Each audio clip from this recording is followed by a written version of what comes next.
Otto Rauhala!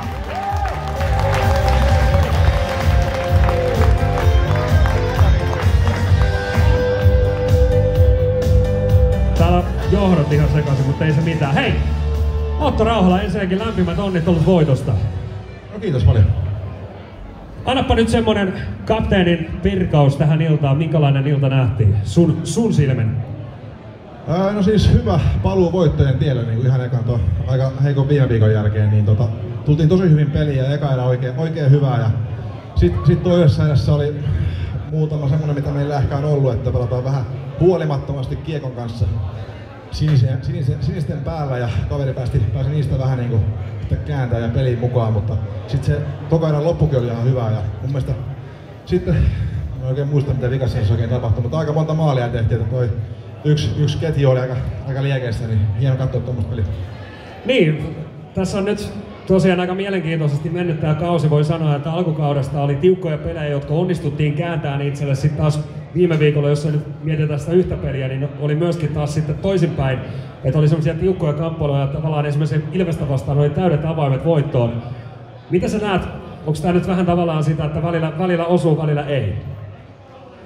No siis, siellä on semmoinen tosi hyvä pohja mun mielestä ollut nyt niin koko ajan, että enemmänkin sitten ne on ne pieniä voittavia asioita, mitä vähän niinku hiotaan ja mistä ne voittotappiot sitten niinku monesti löytyy, että onko ne tehty hyvin ne pienet asiat vai ei. Ja, että tänään sitten oli pieni hetki, kun ei tehty hyvin ja muuten tehtiin, niin tänään se olisi niitä voittaa.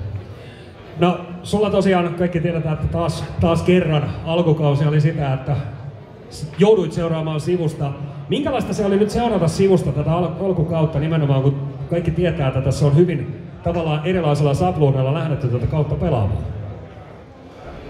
No ihan yhtä karmeita se oli kuin aiemminkin, että ei sillä sapluunalla siihen ole mitään merkitystä, että sivusta joutuu kattoon, ei sillä sinänsä mitään väliä, mutta sillä hyvillä mieleen, että totta kai voittoja tuli ja siellä on paljon hyvää pelissä ja semmoinen hyvä meininki ollut koko ajan, niin se on kuitenkin se, minkä päälle pystyy hyvin rakentamaan. No entä sitten kun hypätään siihen hetkeen, tuossa tovi sitten palasit tositoimiin, niin minkälaista se oli nyt hypätä siihen uuteen sapluunaan sitten pelaamaan? No kyllä itse sapluuna, mutta muutenkin, että kyllähän mies sillä aika vielä vajaakuntainen vähän on omasta mielestä, että haetaan sitä omaa parasta, että sillä tuli aika silmille toi, kun hyppäs pelaamaan, että ehkä tänään oli ensimmäinen peli, kun oli edes vähän siellä päin niin osa juttuja, mutta että pitää rakentaa niin itse pala kerrallaan sitä omaakin juttua tässä. No, tässä on paljon nyt alkukaudesta puhuttu siitä, että kuinka Tapparan pelityyli on huomattavasti paljon aktiivisempi, liikkuvampi. Mä veikkaan, että Otto Rauhalan omaan pirtaan sopii myöskin tämmönen pelityyli aika hyvin. No sopiihan se, että sitten vaan vielä kun kerkee niihin tilanteisiin, niin se auttaa asiaa sitten jatkossa, mutta että se on tosi siisti, kun päästään siihen semmoiseen oikein flowhun, että kaikki on samalla sivulla, että joskus se voi olla vähän riskialtista, jos joku vähän nukkuu, niin sitten mennään omia lujaa, mutta parhaimmillaan niin on tosi tehokasta varmasti viihtyä.